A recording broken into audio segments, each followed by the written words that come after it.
Hello students, चलिए start करते हैं। एक्सरसाइज 6.2 का क्वेश्चन नंबर 3 देखते हैं क्या है। पहले एक बार इंट्रोडक्शन वीडियो जरूर देखना, देन क्वेश्चंस करना। क्या है question? Show that function given by f x equal to sine x is, first part में क्या है, increasing in this interval, decreasing in this interval and neither increasing nor decreasing in 0 to pi. हमें यहां पे function दे रखा है क्या, f x equal to sine x. अब किसी भी फंक्शन को इंक्रीजिंग डिक्रीजिंग चेक करना है तो हम क्या करेंगे, उसका डेरिवेटिव करेंगे। तो एफ एक्स का डेरिवेटिव क्या हो गया, f dash x equal to क्या आ गया, साइन एक्स का कोस एक्स।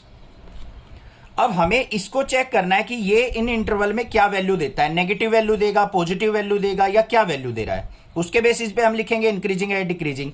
अब यहां पे आया है कोस एक्स। कोस एक्स का एक बार ग्राफ ड्रॉ कर लो। आप क्लास 11th में सीखा था आपने, 3rd चैप्टर के अंदर। कोस एक्स का ग्राफ कहां से स्टार्ट होता है, ये इस तरीके से हमारा ग्राफ स्टार्ट होता है। कोस एक्स का होता है या नहीं होता है? ये वैल्यू क्या होगी, 0 पे होती है। ये वैल्यू क्या होती है हमारी, π/2 पे होती है। ये हमारी क्या होती है यहाँ पे, ये 3π/2, ये हमारा क्या हो जाएगा, यहाँ पे पाई हो जाएगा। इस तरीके से वैल्यू चलती है। अब ध्यान से देखो, यहाँ पे चली हमारी 0 से वैल्यू। कोस 0 की वैल्यू क्या होती है हमारी, 1 होती है। तो यहां से चलती है 1 से वैल्यू और π/2 पे 0 हो जाती है। तो ध्यान से देखो, फर्स्ट पार्ट के अंदर, ए के अंदर क्या है, यहां पे in 0 to π/2 f dash x equal to क्या है, कोस एक्स। तो बच्चों 0 से π/2 देखो, 0 ये हो गया, 0 से π/2 यहां तक ये वैल्यू देखो क्या है हमारी, पॉजिटिव वैल्यू है या नहीं है। अब हमने ग्राफ नहीं देखना है, ग्राफ तो हमारा इसका प्लॉट होता है, साइन एक्स का जो फंक्शन गिवन होता है। इसका डेरिवेटिव में वैल्यूज देखनी है हमें, पॉजिटिव आएगी या नेगेटिव। कहीं आप ये सोचो सर नीचे की तरफ ग्राफ आ रहा है, डिक्रीजिंग फंक्शन हो गया। नहीं, हमें डेरिवेटिव का ग्राफ नहीं देखना, ग्राफ देखना होता है हमें फंक्शन का। डेरिवेटिव के अंदर हमने चेक करना होता है कि एफ डैश एक्स हमारा क्या है, ग्रेटर देन 0 है या एफ डैश एक्स हमारा लेस देन 0 है। ये डाउट क्लियर हो गया होगा, कोई दिक्कत नहीं है, ठीक है। तो यहां पे एफ डैश एक्स क्या है, कोस एक्स। हमने डेरिवेटिव का ग्राफ बनाया है यहां पे। तो इसके अंदर देखो 0 से π/2, 0 से π/2 हमेशा क्या वैल्यू देगा, ये पॉजिटिव। तो यहां पे क्या करेंगे, at 0 to π/2 f dash x is positive, so it's increasing, it's increasing function. तो ये क्या हो जाएगा, 0 से π/2 क्या होगा, हमेशा इंक्रीजिंग फंक्शन होगा। इसको स्ट्रिक्टली इंक्रीजिंग भी लिख सकते हैं, ठीक है। उसके बाद देखते हैं हम सेकंड केस, बी पार्ट में, डिक्रीजिंग इन π/2 से पाई। इंटरवल क्या दे रखा है, इन π/2 से लेके पाई तक। F dash x equal to क्या हो जाएगा हमारा, कोस एक्स है।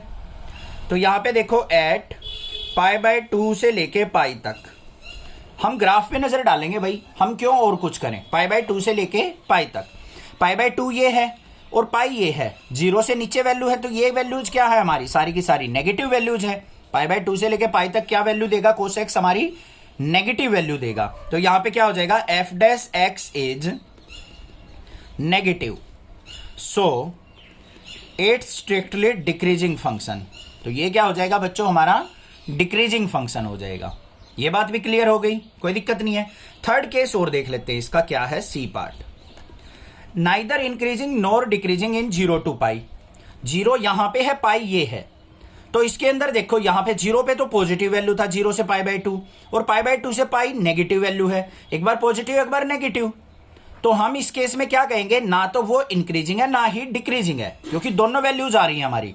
ओनली पॉजिटिव वैल्यूज होती तो इंक्रीजिंग हो जाता, ओनली नेगेटिव वैल्यूज होती 0 से पाई के बीच में तो डिक्रीजिंग हो जाता। अब 0 से पाई के बीच में पॉजिटिव वैल्यू भी है, नेगेटिव वैल्यू भी है। तो हमारा ये क्या हो जाएगा, नाइदर इंक्रीजिंग नॉर डिक्रीजिंग। तो यहां पे क्या लिखेंगे, in 0 to pi f dash x equal to cos x is positive and negative. या फिर क्या से लिख सकते हैं हम, एफ डैश एक्स जो है ग्रेटर देन 0 भी है and F dash x less than 0 भी है। So it's neither increasing nor decreasing, neither increasing nor decreasing function. बस ये काम हो गया। आगे ना बात समझ में किस तरीके से करना है। हमें डेरिवेटिव जो देखना है उसका हमें ये देखना है ग्रेटर देन 0 है या लेस देन 0 है। फंक्शन का हमें ग्राफ देखना होता है। और फंक्शन के ग्राफ से भी आप चेक कर सकते हो इस वाले क्वेश्चन में। साइन एक्स का ग्राफ बना के देखो, ये साइन एक्स का ग्राफ बनेगा हमारा इस तरीके से। अगर ग्राफ के अंदर देखोगे तो ये क्या होता है हमारा 0, यहां पे क्या होता है π/2, फिर यहां पे क्या आता है हमारा पाई। अब देखो साइन एक्स को अगर चेक करूं मैं 0 से π/2, 0 से π/2 इंक्रीजिंग फंक्शन है, यही तो दिखाना था हमें। π/2 से पाई डिक्रीजिंग फंक्शन है, बिल्कुल साइन एक्स डिक्रीज हो रहा है यहां पे। और 0 से पाई एक बार इंक्रीज हो गया एक बार डिक्रीज, तो नाइदर इंक्रीजिंग नॉर डिक्रीजिंग। अब क्लियर हो गया होगा क्वेश्चन, कोई दिक्कत नहीं होनी चाहिए। कोई भी प्रॉब्लम लगे आप मुझसे पूछ सकते हैं, अदरवाइज चैनल को सब्सक्राइब जरूर करें, लाइक कीजिए और शेयर कीजिए। Thank you students for watching your channel. Next classes.